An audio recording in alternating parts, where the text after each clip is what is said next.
우리가 잘 아는 동화가 하나 있습니다. 이게 생각해보니까 굉장히 오래된 동화더라고요. 1882년에 마크 트웨인이라고 하는 작가가 쓴 동화. 많은 동화가 있지만 왕자와 거지라고 하는 동화가 있어요. 여러분들도 아마 줄거리 잘 알 겁니다. 왕자가 어느 날 마을로 내려가서 이제 이렇게 사람을 구경을 하다가 자기랑 너무나도 똑같이 생긴 한 소년을 만나게 되었어요. 외모가 너무 똑같은 자기 거울을 보는 것 같이.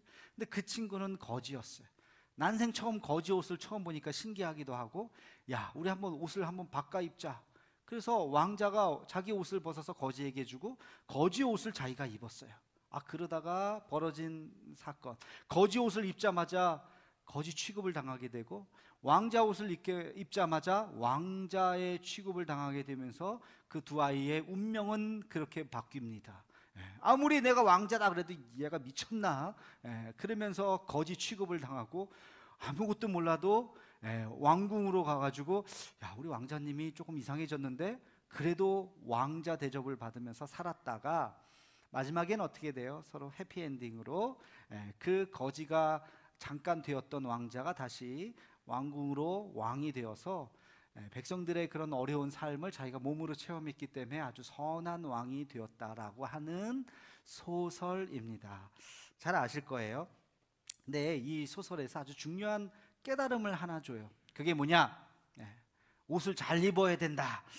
그게 아니라 우리가 어떤 옷을 입느냐, 그것이 그 사람의 모습을, 또 그 사람의 신분을, 또 그 사람이 갖고 있는 성품을 말해줄 수 있다는 거예요. 그래서 옷이 뭘까요? 옷이 성경에도 보니까 옷이 나와요. 옷. 갈라디아서 3장 26절에서 27절, 갈라디아서 3장 26절 27절 말씀을 우리 함께 같이 읽어보겠습니다. 시작. 너희가 다 믿음으로 말미암아 그리스도 예수 안에서 하나님의 아들이 되었으니 누구든지 그리스도와 합하기 위하여 세례를 받은 자는 그리스도로 옷 입었느니라. 아멘. 그리스도로 옷 입다는 표현이 나와요. 우리가 어떠하든지 어떤 모습이든지 그리스도로 옷 입으면 그리스도의 사람이 된다는 거예요. 근데 그리스도로 옷 입는다는 것이 뭐라고 나옵니까? 어떻게 하면? 세례를 받은 자는, 세례를 받은 자는 그리스도로 옷 입는 거예요. 제가 요즘에 계속 광고하죠. 우리 추수감사절 앞두고 세례를 받는 시즌입니다. 봄에는 부활절을 앞두고 세례를 받는, 그래서 세례를 꼭 받았으면 좋겠습니다. 그렇게 안 받으신 분들에게 권면을 해요. 왜? 세례를 받는 그 순간은 그리스도로 옷 입는다는 거예요. 우리가 여전히 죄인이지만, 여전히 우리가 나쁜 짓을 하고 못된 짓을 할 수도 있지만, 그 행위와 관계없이 우리가 예수님을 구주로 고백하면, 인정하면, 어려운 말로 영접하면 우리는 세례를 받게 되고 그리스도로 옷 입고, 그리스도로 옷 입으면 우리는 거룩한 성도가 되는 거예요. 그 왕자 옷을 입었던 그 거지, 비록 자기는 거지지만 왕자 옷을 딱 입는 순간 모든 사람들이 그를 왕자로 대하는 거예요. 그렇죠? 그는 왕자였지만 거지 옷을 딱 입는 순간 다 거지 취급당하는 거예요. 우리가 어떤 옷을 입어야 되느냐, 이것이 중요한 것입니다. 거룩한 그리스도의 옷으로 갈아입으시는 우리의 삶이 되기를 소망합니다. 예수님 말씀에 천국의 비유가 여러 가지가 나와요. 성경에 보면 그 중에 이런 이야기가 있어요. 어떤 사람이 남의 집 밭을 막 열심히 갈고 있었는데 밭질을 막 하다 보니까 땅속에서 금은보화가 막 나온 거예요. 이게 한두 개가 아니에요. 어마어마한 금은보화가 막 나오는 거예요. 근데 유대의 율법에 의하면 그 땅에서 나오는 모든 물건들은 땅 주인의 것입니다. 이걸 알리는 순간 이거는 그림의 떡이잖아요. 자기 게 아니라 그 땅 주인의 것이 되니까 그 사람이요, 그거를 싹 덮어놨어요. 못 보게. 아무도 못 봤으니까 싹 묻어놓고 갑자기 주인을 찾아가서, 주인님, 이 땅을 아주 좋아 보이는데 내가 이 땅을 좀 사면 안 되겠습니까? 그래? 그럼 사라. 땅값만 치르고. 근데 돈이 없으니까 자기의 전 재산을 다, 집도 팔고 다 팔아가지고 그 땅을 샀다는 거예요. 왜? 그 사람은 이 땅의 가치를 알고 있기 때문에. 단순히 그 땅이 아니잖아요. 그렇죠? 그 밑에 뭐가 있어요?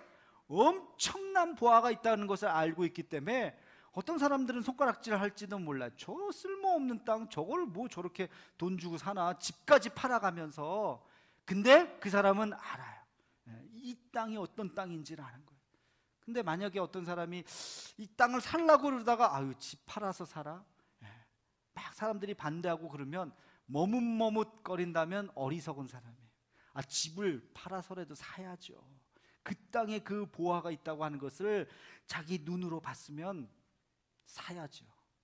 중요한 것은 하나님 나라에 대한 가치, 하나님 나라에 대한 가치. 하나님 나라가 어떤 가치가 있느냐? 여러분, 우리가 하나님을 안다고 하는 것, 하나님을 안다고 하는 것은 바로 그런 것입니다. 하나님을 모를 때는요, 그냥 지금 이 세상에서 내 손에 잡히는 게 제일 소중한 걸로 생각하고 그냥 살아가는 거예요. 그러나 하나님이 어떤 분이신가를 알기 시작하면 그분의 그 존재 앞에 우리가 머리를 숙이게 되는 것입니다. 하나님을 어떻게 아는가? 굉장히 중요한 질문이기도 하고 숙제이기도 하죠. 성경에 보니까 사람들은 하나님을 모르고 있다고 이야기하고 있습니다. 오늘 요한복음 본문 말씀 한번 보겠습니다. 요한복음 1장 9절과 10절 말씀을 우리 함께 같이 읽어보겠습니다. 9절과 10절입니다. 시작. 참빛 곧 세상에 와서 각 사람에게 비추는 빛이 있었나니 그가 세상에 계셨으며 세상은 그로 말미암아 지은 바 되었으되 세상이 그를 알지 못하였고. 아멘. 여기서 빛은 하나님을 상징하는 것이죠. 이 빛이 하나님, 그의 아들 예수 그리스도가 이 땅에 왔는데 사람들은 빛을 알지 못한다는 거예요. 여러분, 지금 예배당에 딱 들어오면서 화나죠? 근데 이 화난 것을 우리가 느끼면서 오는 사람은 없을 거예요. 그냥 뭐 당연히 그냥 눈을 들어서 야, 여기가 되게 화나네 하고 조명을 막 이렇게 바라본 사람은 별로 없을 거예요. 그냥 그러려니. 만약에 여기 조명이 싹 나가보세요. 컴컴해요. 어두워요. 여기가 지금 이렇게 환한 것은 천장에 있는 불빛 때문에 그런 것이죠. 아, 저기에서부터 빛이 시작됐구나. 이 세상의 빛, 우리가 지금 밖에 나가면 화나죠. 낮이니까. 왜 화내요? 태양이 있기 때문에 그래요. 태양이 떴기 때문에. 태양이 우리 반대쪽으로 내려가면 밤이에요. 컴컴해요. 태양빛이 이렇게 밝은 거예요. 여러분, 태양은 하나님을 상징합니다. 하나님이 그렇게 우리에게 빛으로 다가오시는 거예요. 근데 컴컴할 때가 있어요. 대낮인데도 구름이 꽉 꼈을 때는 대낮인데도 어두컴컴해요. 해를 가리고 있기 때문에.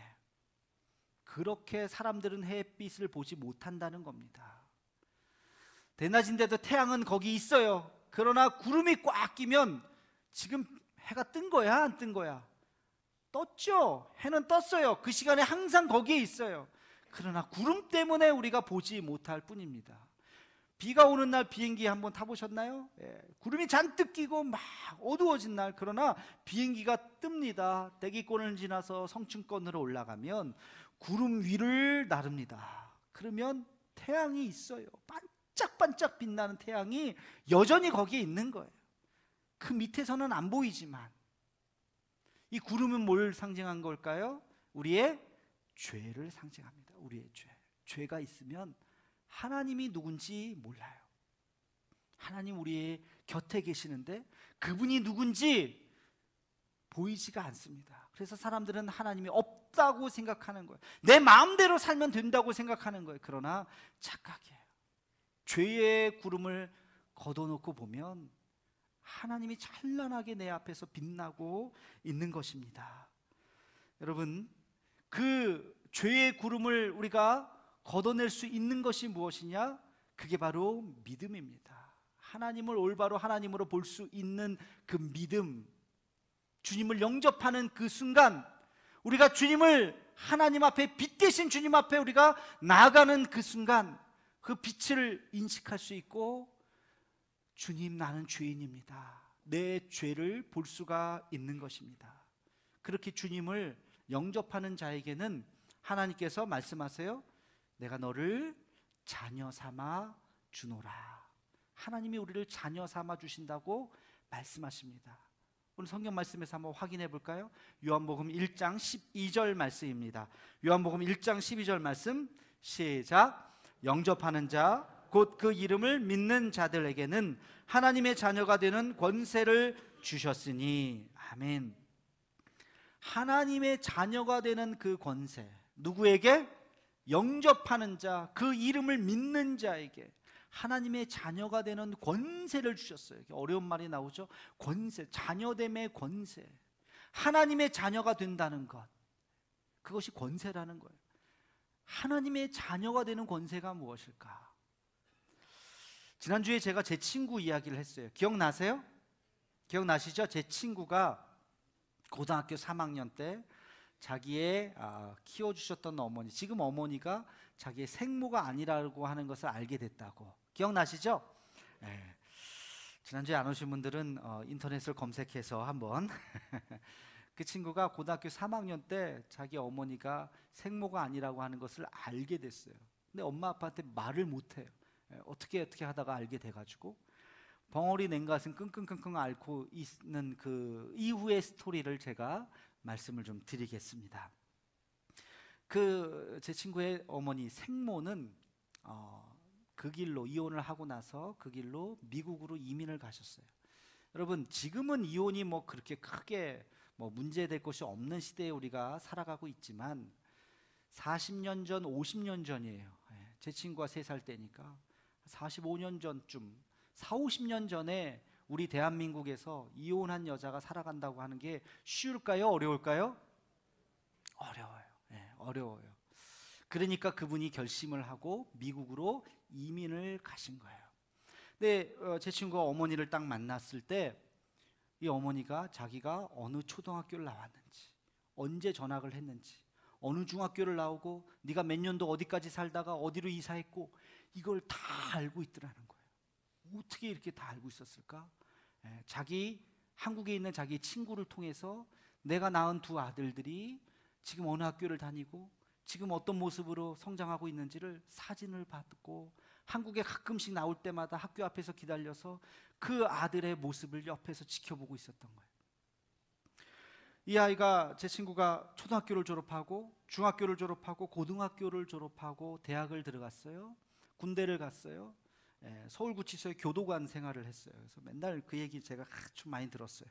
우리 아내랑 거기 면회도 여러 번 갔었어요.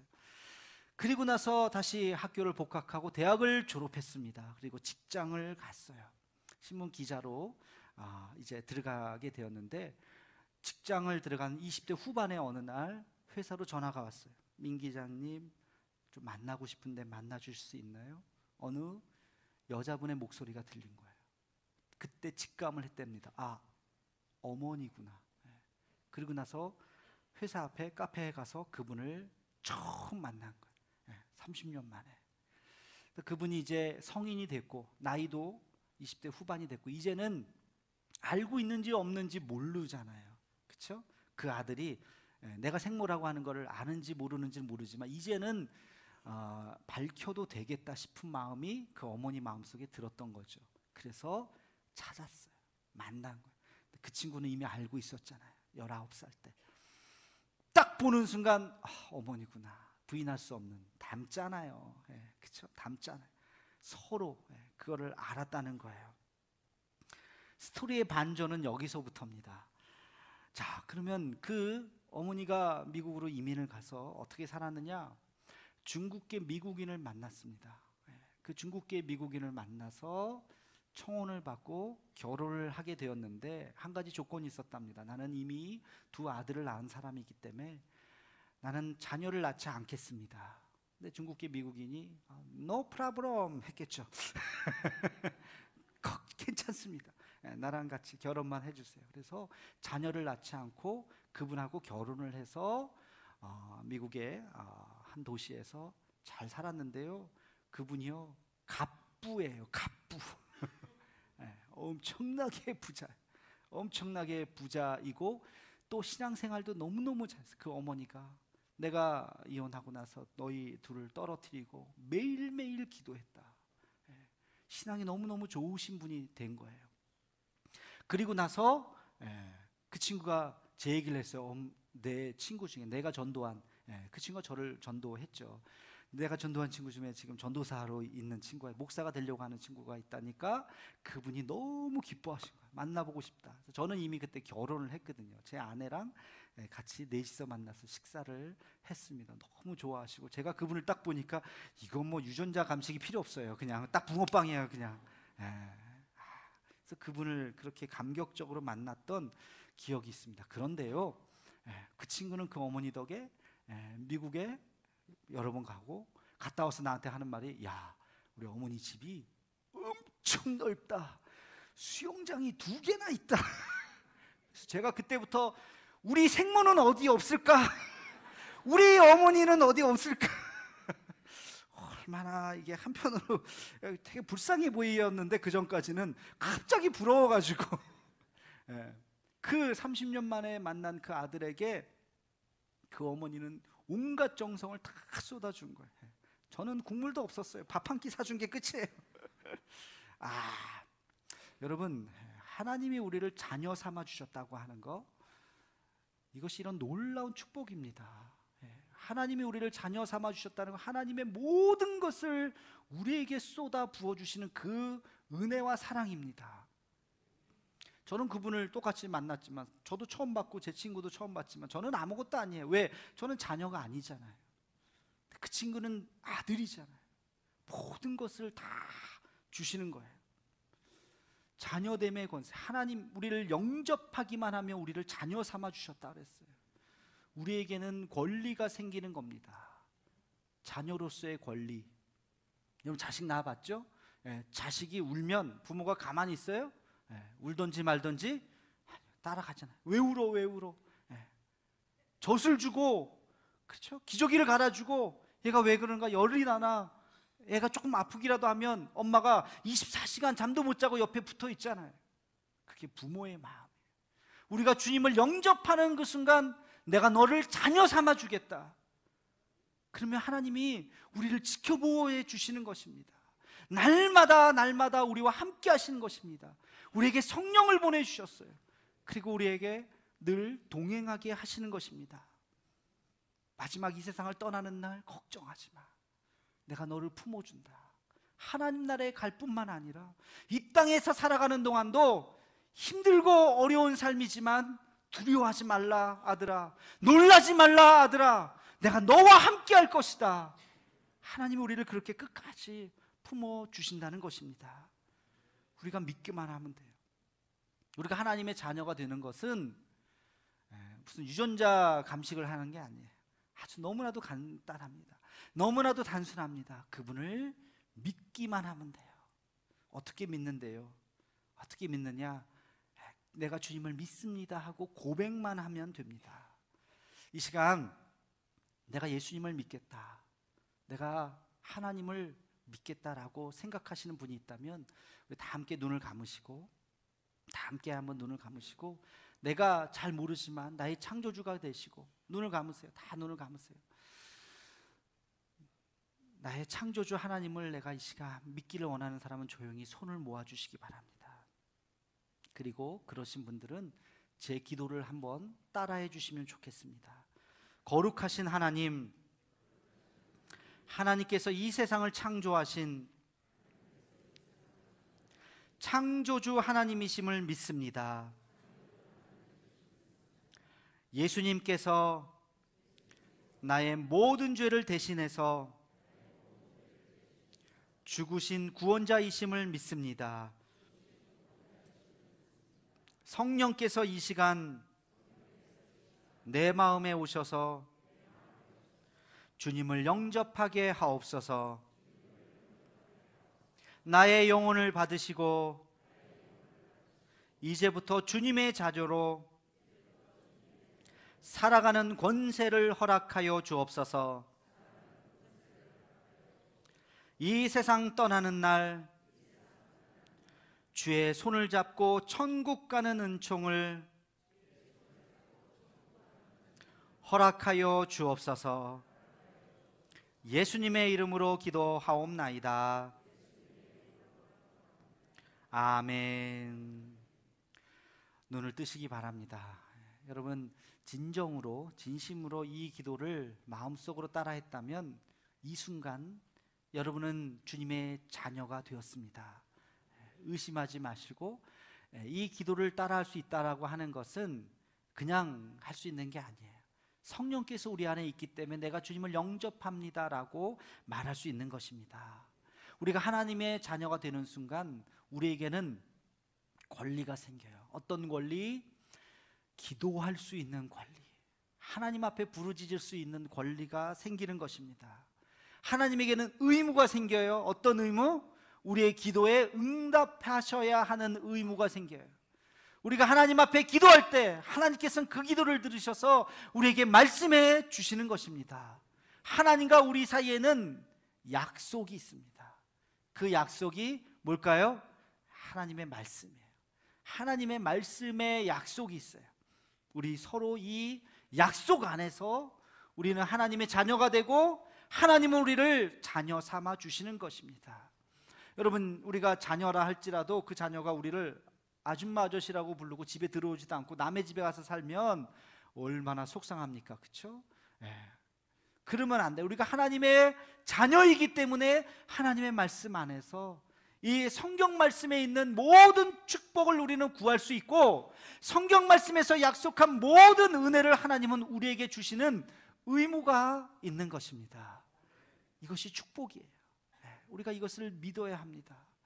약속의 말씀을 붙잡고 하나님 나와 동행하시고 어떠한 상황 어떠한 경우에도 나를 떠나지 아니하시는 주님을 믿고 오늘부터 하나님 앞에 기도하시는 우리의 삶이 되기를 간절히 축원합니다. 이것이 기독교 신앙이에요. 어려운 것이 아니에요. 마지막으로 제가 당부를 드립니다.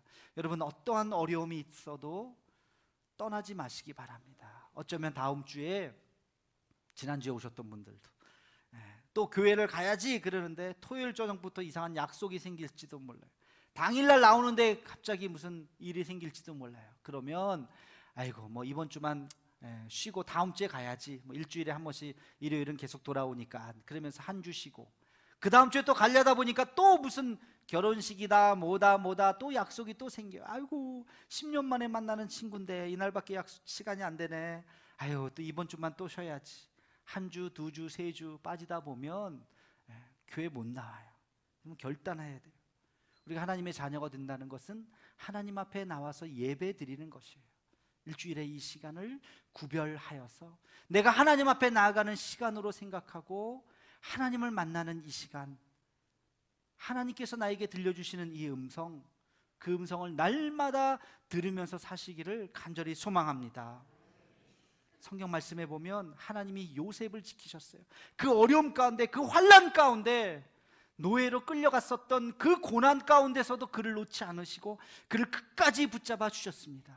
다윗의 하나님, 그 하나님께서 다윗을 그 고난 가운데, 역경 가운데 끝까지 붙잡아 주셨습니다. 그래서 위대한 요셉이 되게 하셨고 위대한 다윗, 이스라엘의 왕이 되게 하셨습니다. 하나님 우리를 그렇게 붙잡아 주실 것입니다. 비록 지금 힘들고 어려울지 모르지만 하나님은 우리를 홀로 내버려 두지 않으시고 두려워하지 말라, 내가 너와 함께 한다. 이 역경 통해서 우리의 믿음이 더 굳건해지고 하나님을 만나는 놀라운 축복의 역사가 있게 될 줄로 믿습니다. 그 하나님 앞에 나아가는 저와 여러분의 삶이 되기를 주의 이름으로 축원합니다. 기도하겠습니다. 거룩하신 하나님, 하나님의 자녀가 된다는 것이 어떤 의미인지 깨닫게 하여 주옵소서. 하나님의 자녀가 되는 놀라운 축복을 남은 한평생 누리며 살아가는 우리 모두가 되게 하여 주옵소서. 주님 때문에 우리의 삶이 은총과 영광으로 가득하는 아름다운 인생 되게 하여 주옵소서. 예수님의 이름으로 기도하옵나이다. 아멘.